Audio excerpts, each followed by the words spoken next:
The brilliance of your idea for your book is about 10%.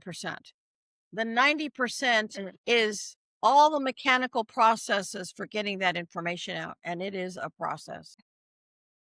Hello, everybody, and this is a standalone episode for us. Since we have a special guest, we have Tina Erwin with us here today, and so we decided we're just going to do a standalone interview episode. And Tina, please introduce yourself. Let the audience know who you are and what you do. Thank you so much for having me, both of you. I really excited to do this show. My name is Tina Erwin, and I am the author of 9 books on every format: print on demand, Kindle, and audiobooks. And I do all of those things myself, right down to the last detail, although I do have an outside editor. I spent 20 years in the Navy. I retired at the commander level. I worked for the submarine force for 20 years. So I'm very much a left brain, be logical about what you do, but uh, I'm also pretty psychic. So the 9 books are all about metaphysics or the spiritual world.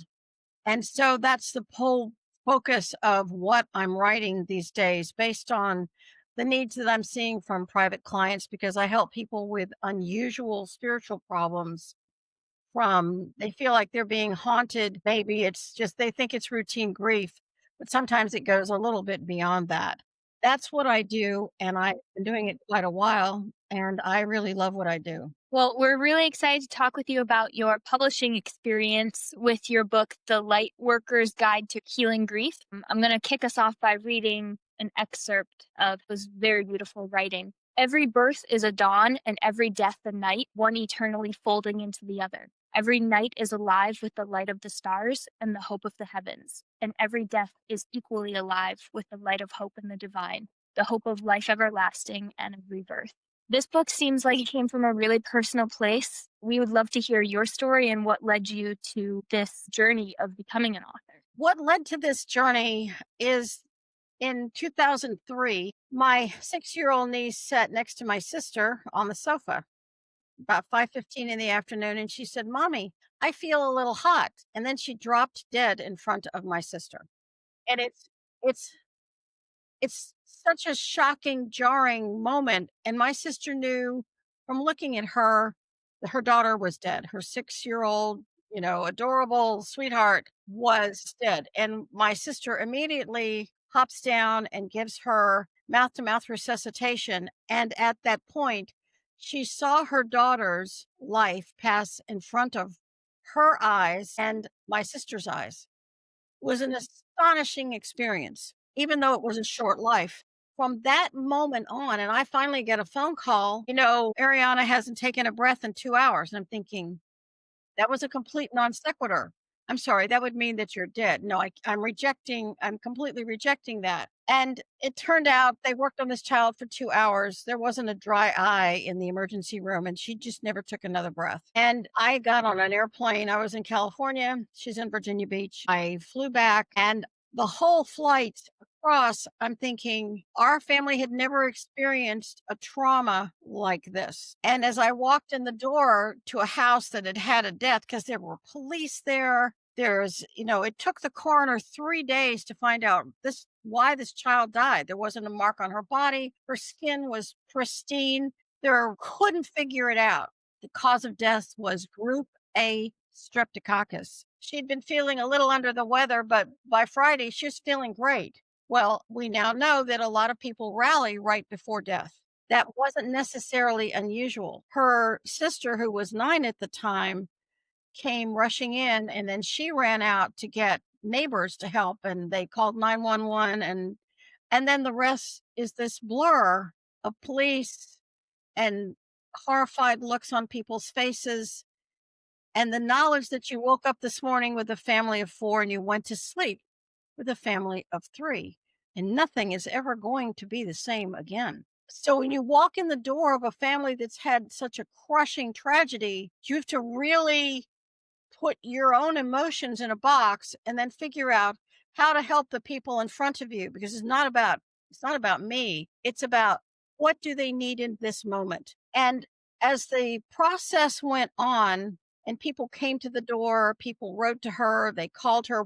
This child was part of what was called a cluster death in Virginia Beach. 7 children died in 2 months, didn't know each other, had no connection to each other. They all died of the same thing, and no one could figure it out. And it's just lost to mystery. But at the end of the day, we came to realize that it was her time to go. We don't all live 100 years. And as we went different places, the reality of the death of a family member suddenly affects how you grieve. It affects how people relate to you. And I realized that no one had a clue what to say to us. No one knew how to respond. People said things that they didn't think through, and they should have edited what they said sometimes. And then most astounding thing happened. Everyone told us their story. Oh, well, my niece died, my son died, my mom died, and when my dog died, and we got to hear so much grief. And I looked around at all of these people, and I realized that everyone is grieving something. Your parents don't recognize you anymore. You lost your job. Someone treated you unkindly. You had an accident. Your dog, who was your best friend in life, was hit by a car. You were so abused as a child, you didn't know what to do. Your parents are getting a divorce, and you were the last to know. All of those are forms of grief, but nobody addresses them as grief. They're all addressed as an event. But at the end of the day, you're still grieving it. And so the Lightworker's Guide to Healing Grief was designed to help anyone who's grieving anything, whether it's murder, suicide, divorce, dementia. I have a client right now who lost both legs in an accident. He has to grieve that. He's changed forever. This book is designed it's a hard book to write because it's designed from 2 points of view. You're the person grieving, but the other point of view is you have to help someone else grieve. How do you do that? That's how this book was written. That's what the book is about. And it addresses a vast quantity of scenarios, how to help, what not to say, what not to do at a funeral, and how you can be of the greatest spiritual service. And at the end of the day, how do you heal grief? That's what this book is about. First of all, I'm very sorry for the things that you had to grieve and your family had to grieve. We feel that grief with you. And as you said, like everyone has a story about what they're grieving in life. This life doesn't leave any of us unscathed. That's something really interesting that we work with as editors, actually digging into the stories that people have to tell. There's always something deeper, something more personal behind the stories. And we've found in our work with writers that the stories that resonate the most are the ones that come from these real places. Do you feel like you had that same experience, that this book that you wrote resonated with people because of that common shared experience of not knowing how to handle grief? I do, because I do a lot of public speaking from almost 100 podcasts a year. And when the book first came out, I was interviewed by my publisher, and then I started doing radio shows because I was actually willing to do the shows. When I was writing the book, I went back through 20 years in the Navy, and I had a lieutenant whose little girl developed leukemia on her first birthday, and she died on her second birthday. And what I did with the book was told these vignettes, these little case studies of what happened to people, or what it's like to wake up without your husband or your child, or what it's like to be a military wife and your husband's gone for 6 months or 18 months. You're grieving him, but you know he's coming back, but he's not there every day. So, I mean, my husband spent 42 years at sea. So I understand that too. And I used to speak to parents. I did several speaking engagements with parents of murdered children. And I was astonished when one woman had a copy of my book and it was falling apart because she had highlighted every page and underlined the words. And she came up and she said, "How did you know this is exactly how I feel?" And I said, "Because I wanted this book to reach people on a deeply personal and dynamic level. You cannot be of service if you just paint over it and tell yourself you're going to be okay. You have to acknowledge the level of pain you're experiencing and then go about the process of healing it."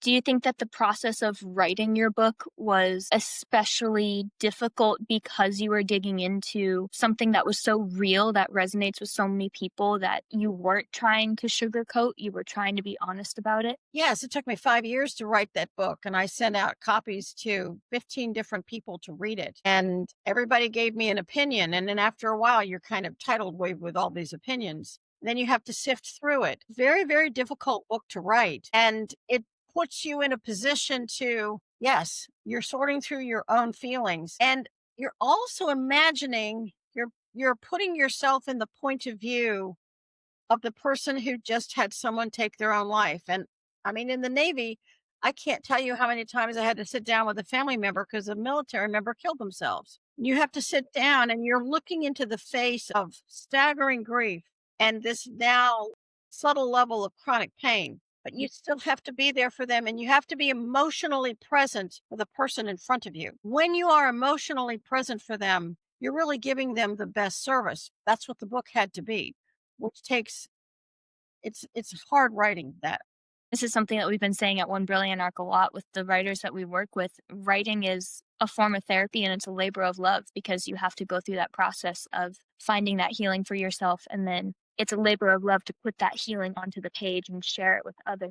I think that this book is such a good example of that healing through writing and it being a labor of love. That's true. That would be very true. I had heard you say that the grieving process can be so many different things that are oftentimes pushed aside as just an event. That resonated with me because one of the things that I came to acknowledge earlier this year, I had gone through a separation, which is heading towards a divorce. And the thing that I have struggled a lot with is the grieving of that. The grieving of the loss of that relationship and grieving also the future that you had in mind or that you had planned with this person. What's something that we should be telling others and getting this to be a more accepted thing of recognizing the need to grieve these moments as such, as moments worthy of grief? I think that's a great point because when you have a separation, or especially for children, a divorce, for a child, a divorce is love betrayed. For each partner, you have an identity with that person. You are part of this whole. And when that breaks away, you have to learn about who you are without that person. You had a balance with the individual, and you have to rebalance yourself, whether it's a death, a divorce, an injury. We immediately go to a place of out of balance. When you go to a place of being out of balance, you are no longer at ease. That means your frequency has dropped. Your physical, mental, emotional, spiritual frequency has dropped. The goal is to allow yourself to work through the grieving process. And when you do, recognize it's exhausting. When you're grieving, it's like a chronic subroutine. I mean, we all understand computers.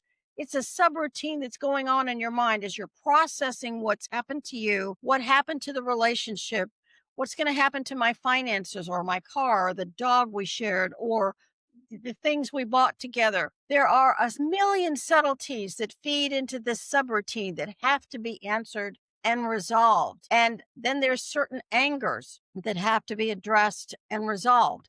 So you're in this out of balance place. The more rested you are, the more you can stay healthy, the more you find yourself balance. So finding your new balance when a catastrophe has hit you is one of the key elements. And it's a process. You can't snap your fingers.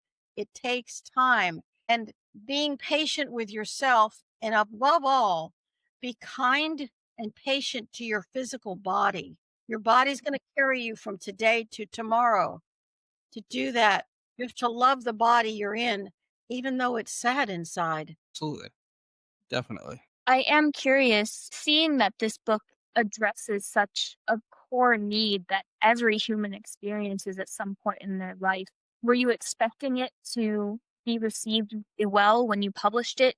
Did you feel an open door with your audience that was yearning to receive it? I did. I felt that there was an untapped need here because it's like the medical community. They treat body parts, but I'm not a body part. I'm a whole. And every type of grief that we experience throughout our lives affects us in theme and variation through the whole of us. The other problem with grief is that when you're grieving, you feel like you're alone, but you forget that people around you are grieving and everyone is in this juxtaposition dance, I would call it, to go back into balance and to not be angry or frustrated or hateful. You want to be at peace and at ease. You have to be patient with the process. It takes time. It's a good message for a lot of people. I mean, writing in general and processing things toward healing is a process that takes a lot more time and emotional effort than a lot of people realize. I think for people who aren't familiar with the world of writing, it's hard for them to comprehend the job of a writer and how all consuming that really is. We can understand it here at One Brilliant Arc because even though all of us are editors, we're writers first and foremost. So we have a unique way of being able to help guide people through that process. But did you find anything that helped you to kind of guide through that process and find the support that you needed to get back into balance? I'd say my family was very supportive, but I also, without sounding, contrived, that I felt a distinct connection with the divine.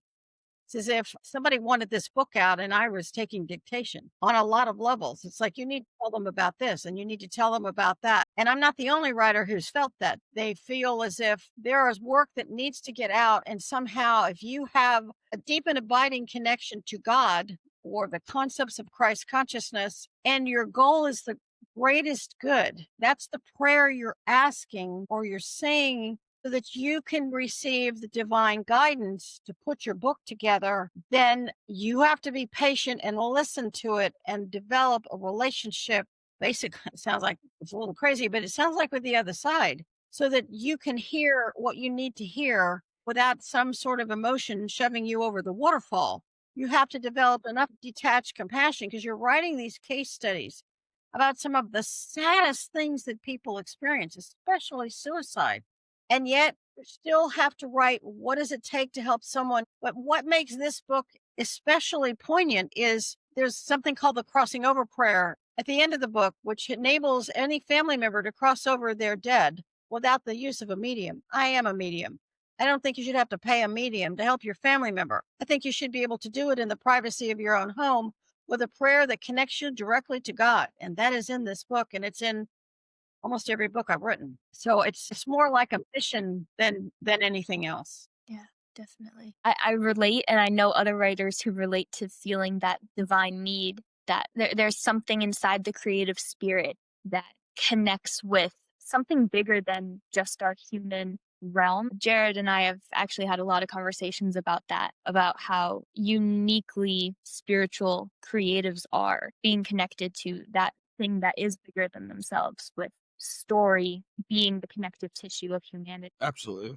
Yeah. I think it's so important for us to connect with our own stories and really find the source of where those things are coming from. But then I think it's also important for us to truly connect with other people, considering the fact that our way of understanding the world is through story. The way that we connect with the rest of the world, the way that we make sense of the world. I mean, even through things like grief. When you think about, like, for instance, a funeral or one of the, like, a little get-togethers that you have after somebody, and one of the things that oftentimes happens is people will tell stories. They'll talk about their memories and what this person was and then who they were and those kinds of things. And it's how we connect, how we ultimately find some level of sense in a world that is often chaotic and senseless. So yeah, I completely agree with that. I'm curious, with this need that you felt where someone was almost dictating to you that this book needed to be written, did you feel any opposition with your writing and publishing process? Honestly, I didn't. My family was very supportive. My sister, whose child died, edited it and helped me with it. My daughter read it and said, this needs to be better organized, and spent several days completely reorganizing how it was structured, which worked out beautifully. And my friends offered a lot of different insight. And one woman said, you forgot about me. And I said, well, tell me what I need to write. And she said, well, I lost 6 relatives in 8 weeks. You didn't discuss multiple deaths.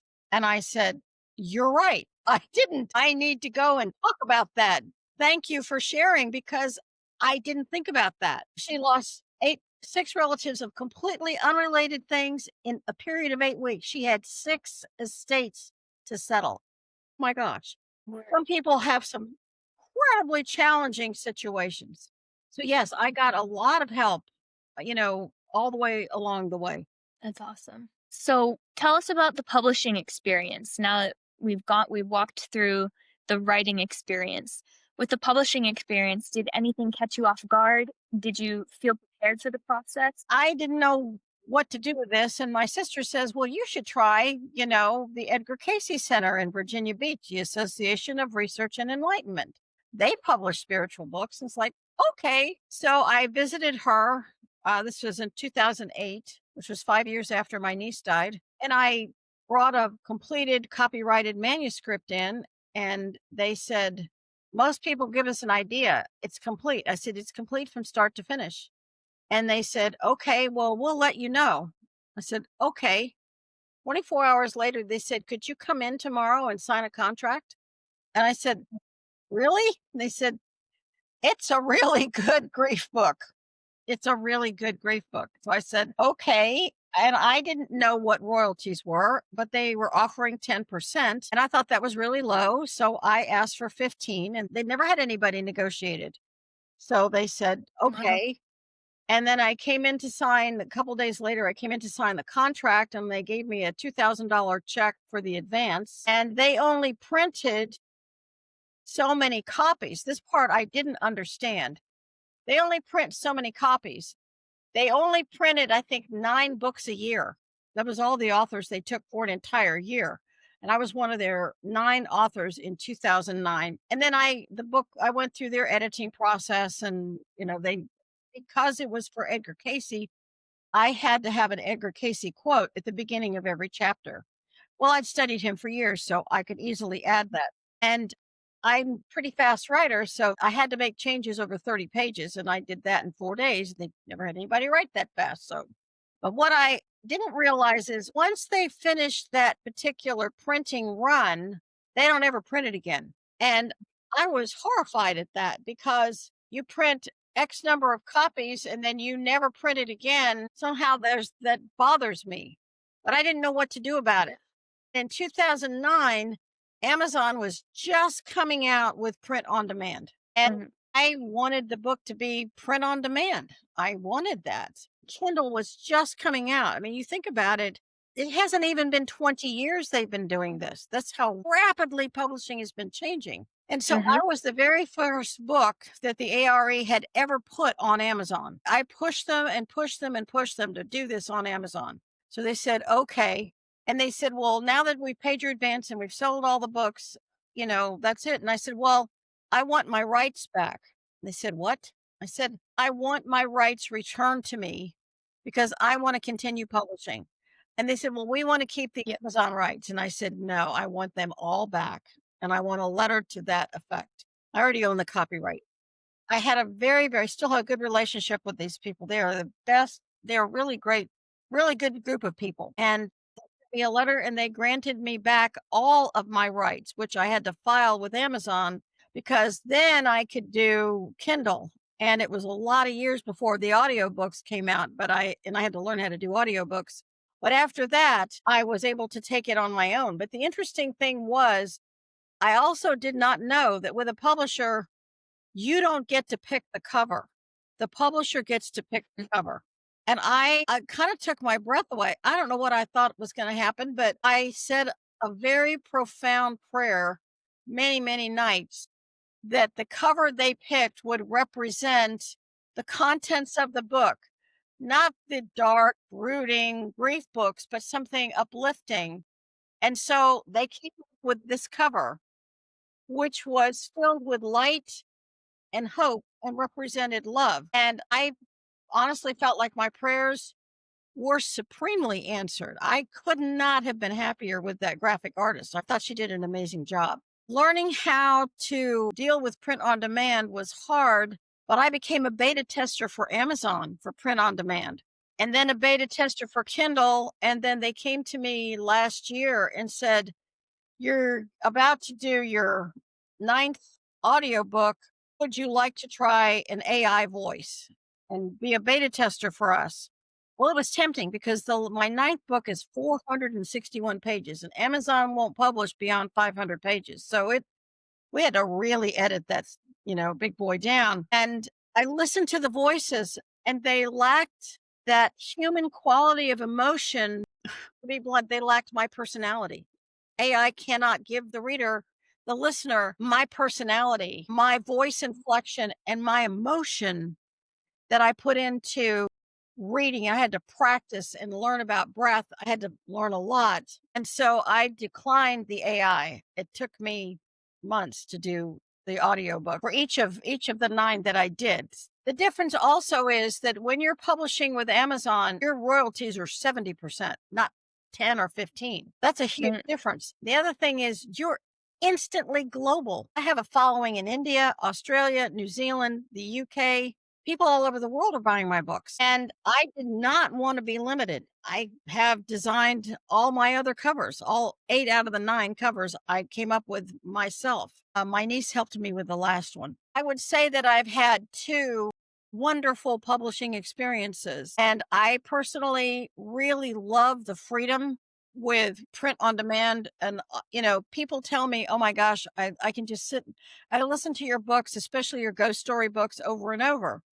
Okay, you can do that with these. And I'm collecting these royalties, which are inheritable for my children and grandchildren.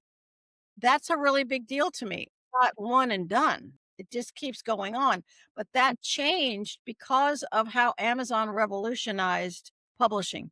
That's so interesting. It sounds like you were at the forefront of a lot of these rapid changes that were happening, and you had a chance to learn some of these hard lessons before anyone else did, such as AI can't give the same value that a human voice can to a story. They gave me 6 voices that I could use because the last book it's psychic children, psychic people. And it's what to do if you wake up one morning and your 4-year-old sees ghosts standing next to you. What do you do with that? Or your house is Mm. haunted. What do you do with that? Very practical, extremely down to earth practical book that explains the physics behind what's happening to a psychic person. They gave me 6 different voices to try out, and I found myself removed from my book. It was 1,000% more work for me, but it was 1,000% more satisfying. You have to earn it, I guess. It's not going to be handed to you. In a space of, a day or so, Amazon could have had the whole thing read with an AI voice, but it wasn't me. Someday when I'm long gone, my grandchildren will get to hear my voice. That's an amazing concept. But if it's an AI voice, they might never know what I sounded like. That's a really deep point. Do you feel like even though it was so much more work, it's worth it to have that creative control over your own product? I really do because I finished the audiobook before the print on demand or Kindle were published. And Audible will not do an audiobook unless you have been approved and published for your print on demand and Kindle. Both have to be done first. And only then can you work with Audible. They have very strict guidelines. But when you're reading your own book out loud, what you hear are, I'm redundant here, even though we've edited to, we spent 4.5 months with the editing process, day after day. We edited it cover to cover 3 massive times. And I still miss stuff. Yeah. That's the reality. And parts of it were completely reorganized. That's good. That's a better structure. It's tighter book, reads better, still found stuff. That meant that I could correct all that before the other 2 were published. So had an enormous beneficial effect. When we were finally done with the 3rd edit, I started the audiobook as quickly as I could because I have all my facilities in my house. So it worked out really well. Nice. It's really interesting to hear your experience with you had 2 great publishing experiences, but they were so different. What are some of the pros and cons that you would like to tell other writers who are looking to get their book published and want to keep that authentic voice of theirs and have a process that honors that and keeps it intact, as opposed to making it change to where it's not you anymore? When you have a publisher, they have professional editors, and I've used professional editors with my other books as well, because you can't see your own mistakes. I mean, you just can't. And with a publisher, you have to meet their deadlines. Okay, the ARE is only going to print 9 books a year. Six or 9 books a year was not a lot of books. It was very few, because then they promote the books too. So you have to be willing to step up and promote your book. But they're going to help you. They do the interviews. They set you up with radio shows. They have you speak to groups at the ARE. They were wonderful in that way. I mean, my YouTube videos that I did with them are still online. Anybody can find them. You have to be prepared, because if your publisher says, go to so-and-so place, look really nice and professional and promote your book. Or if there's a radio show that wants to know about the book you just published, if you can't speak or you're afraid, that's going to hamstring your publisher, because nobody's going to love your book as much as you do. There is a ego boost when someone says, oh, I want to publish your book. I felt it.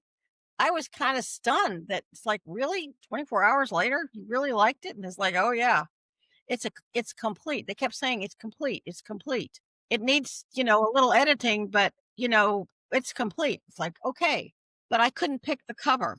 That worked out well. I had to meet their deadlines. I'm a military officer. I'm used to meeting deadlines. You have to put yourself out there. You have to stand in front of a group. I can do that all day long. I had to accept their contract and the lower royalty rates, but they gave me in advance. So those were all, they're not negatives or positive. They're the reality of working with a publisher. And there's still a lot of people who want that connection with the publisher, the validation that the publisher likes my work. The publisher thinks my work is really good. When you're publishing your first book, that's extremely reassuring. Been there, done that. I understand it. I felt that too. If you're going to publish more than one book, many people still don't want the quote hassle of dealing with a cover and publishing and all this stuff. When you are self-publishing, you have to find your own editor, your own graphic artist. You have to decide what your font is. You have to manage all the formatting for your book. Print on demand is a different format than Kindle, but God bless Amazon.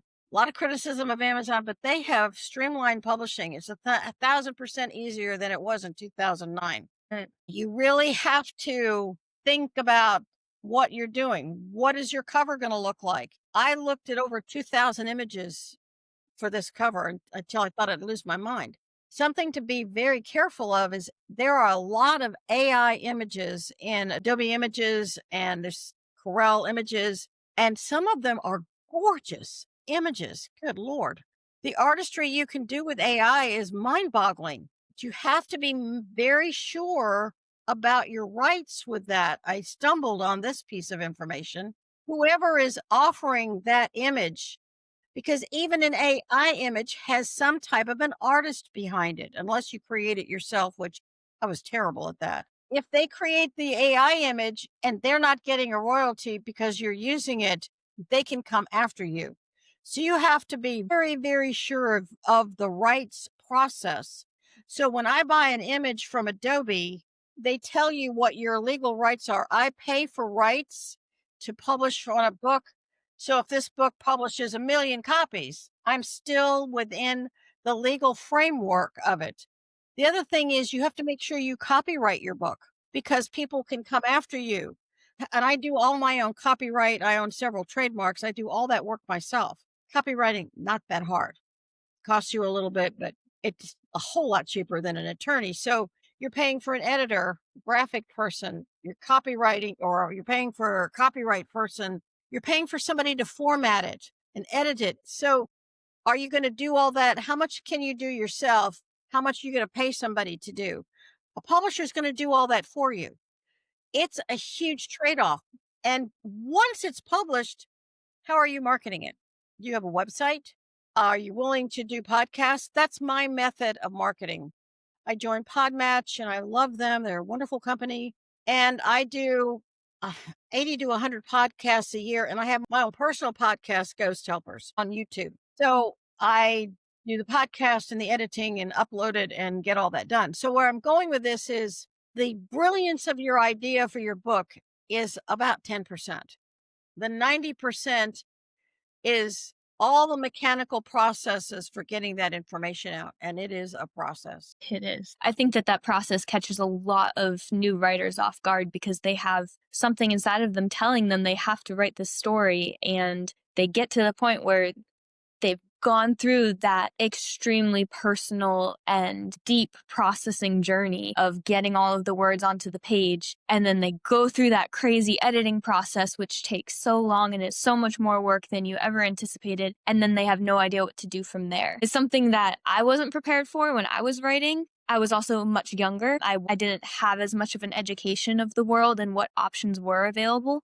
But this was also back in 2015. And as you were saying, the options nowadays are so much wider. So what do you think some of those factors are that go into that decision for self-publishing versus traditional publishing? How computer savvy are you? I mean, for a while I had a business partner and we had a self-publishing company. And we were astonished at the number of people who have a great idea and cannot write themselves out of a paper bag.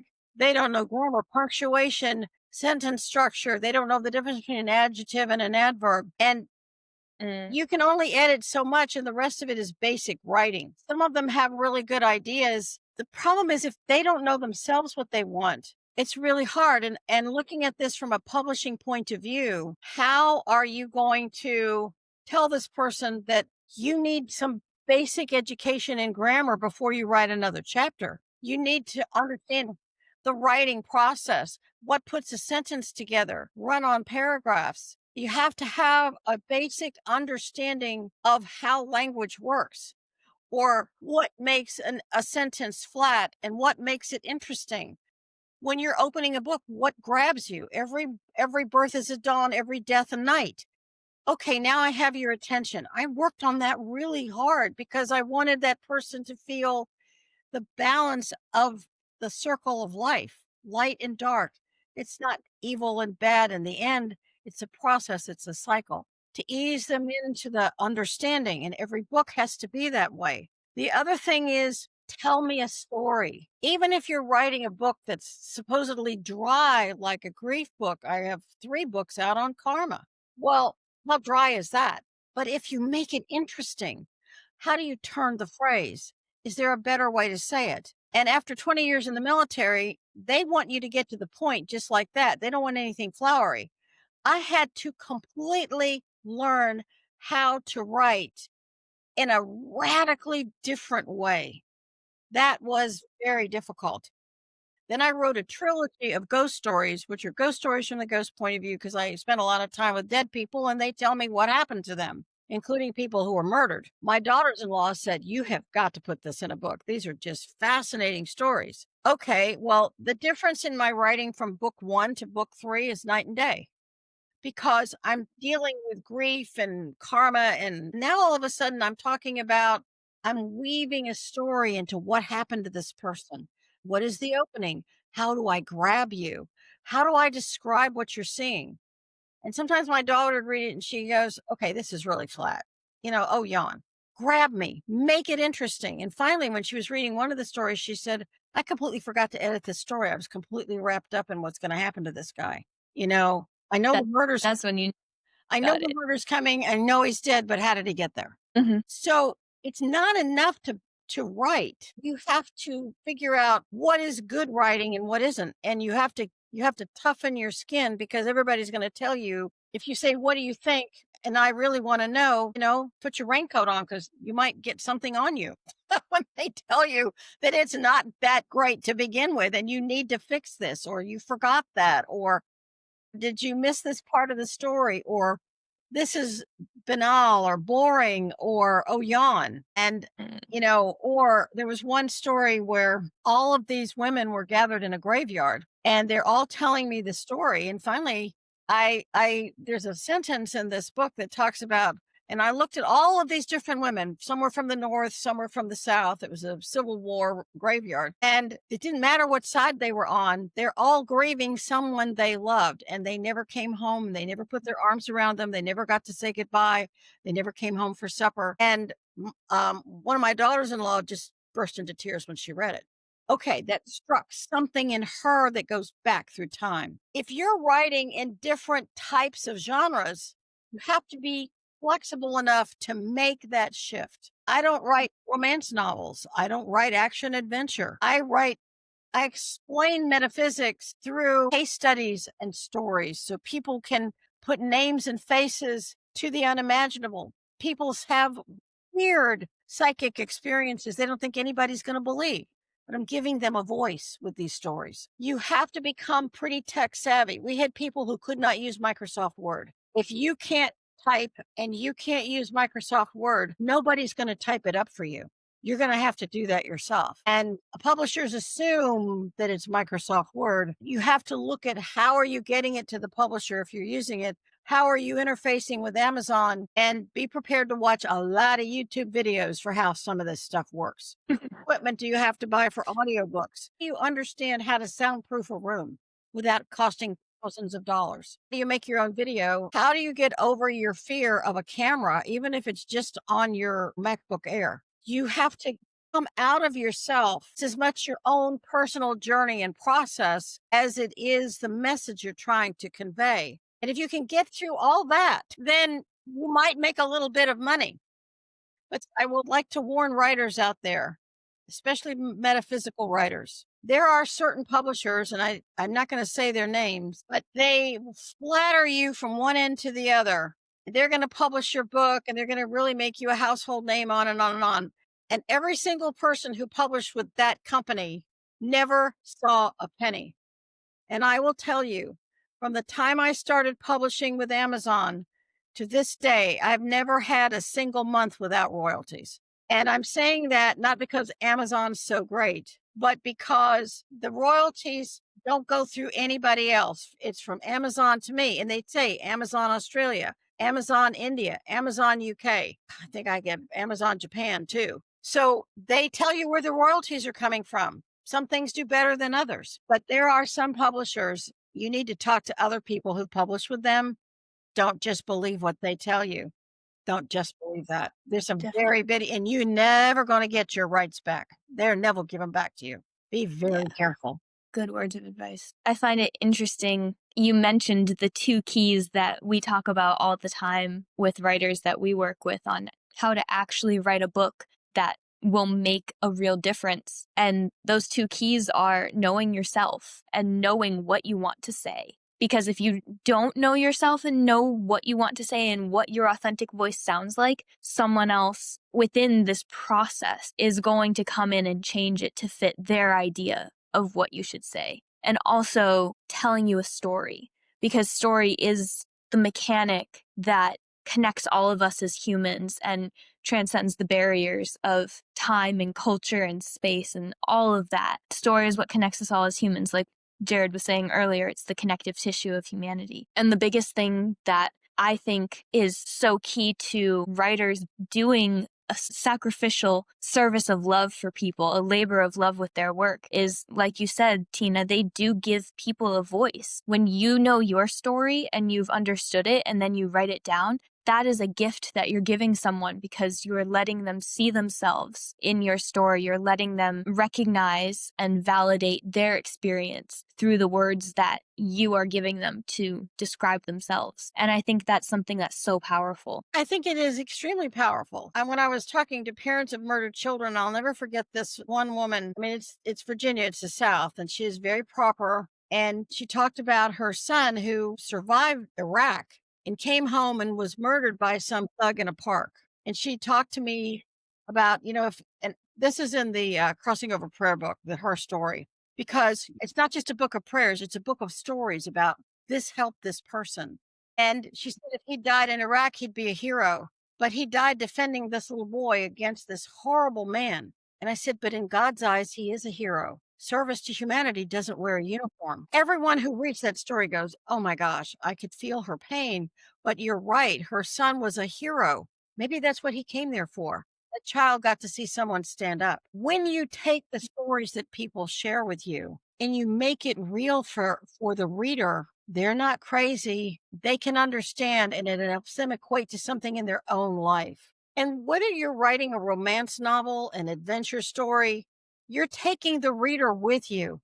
They're sitting with you, listening. What is your service in your book? Is it fun? Is it jokes? Is it humor? Everyone's book has a purpose. And that's what the dedication is. That's what the introduction is. Forces you to think about, why are you writing this book in the first place? What are you trying to do? And sometimes those two things are the hardest things to write because it forces you to focus on, why am I doing this? If you don't have a strong why, then you're not going to make it through this grueling process. It's a gauntlet. It is. Yep. Just overall, I find your journey to be fascinating, especially because I think a lot of writers do struggle with the question of, do I do traditional? Do I do self-published? And I think a lot of people want to do traditional because it has the connotation of, I'll be famous and people will know me, and maybe I won't have to do as much on certain parts, or at least that's the misconception I think a lot of people have. And so I think somebody who's been on both sides of that wall, if you will, is a very interesting take for anyone that's listening. If there's anything that I've learned personally from this conversation, is that think long and hard about the cost of, and by cost I don't just mean the monetary cost, but just the energy, the emotional cost, the all the things that go into putting out a book. And I mean, writing a book is hard. It's hard. 9 books is beyond difficult, I'd imagine, but just writing one is also a bit of a challenge. And so when you come to the end of that part of the process, the writing process, and even if you come to the part where you've managed to get a friend or somebody to edit for you or do whatever you want to do, really think about where you want things to go and how much of that fight you're wanting to do before making that choice. And I don't think there's a wrong or right choice in that decision. I want anybody who does listen to this, especially early writers who haven't published anything yet, I don't want anyone to come away from it with the thought that, there's a right and wrong answer to publishing. And I don't think that there necessarily is. I think that it's just what's right for you and what's wrong for you, I guess. I also want to say, Tina, thank you for joining us. I apologize for not being as involved, but I knew that Jaylon had wrote all of these wonderful questions and I wanted her to be able to share those with you. But it was a great conversation, and I appreciate you being here to share that insight with some of the writers who will listen to this episode. Well, thank you. I agree with you. There's no one right way. Let the audience know where to find you. What are you going to be working on next? Where they can track you down and where they can support what you're doing. Thank you for that. I have a website, ghosthelpers.com. I know that sounds kind of funny, but we help ghosts. Ghosthelpers.com, and it lists all of my books under the book section, and the Crossing Over Prayer for Suicide, Prayer for Crossing Over an Animal, they're all free on that website. The book I'm currently working on is a book on healing on a very unusual level, and I'm really struggling with it because struggle is part of the creative process. What is this really like? What am I trying to say? And it's who's my audience? Who's gonna want this book? So it's another really hard book to write. But it's a book about healing. I don't have a title yet because I haven't copyrighted it yet, but I will be doing that eventually. So I think that what you're trying to do in helping authors is wonderful. And giving them a chance to see both points of view is a real service. I would just caution people, find out about those royalties because, even with 9 books, you're not making a ton of royalties. You're making a little bit. I'd rather be super steady month after month after month than never get anything. Or, you're a flash in the pan. I would rather be the steady seller. That's personal for me. Fame is questionable. And do your best. The journey is a blast. Is it hard work? Oh my God, yes. Is it worth it? Every minute. All the people along the way. Don't give up. Believe in yourself, and you'll get your voice to be heard. Again, enjoy the process. Ghosthelpers.com, contact at ghosthelpers.com reaches me. And thank you both so much for having me on your show. And I wish all of your listeners great success in their writing. And I appreciate that you're trying to help so many people. I think that is wonderful service. So thank you for that. Thank you. It's amazing to connect with other authors who share that encouragement, not only the validation of how hard this is and the really key things that you need to focus on, but also being able to share that encouragement with people, like what you're doing matters. Will be worth it. To add my thank you for joining us. Thank you so much for having me. Bye-bye.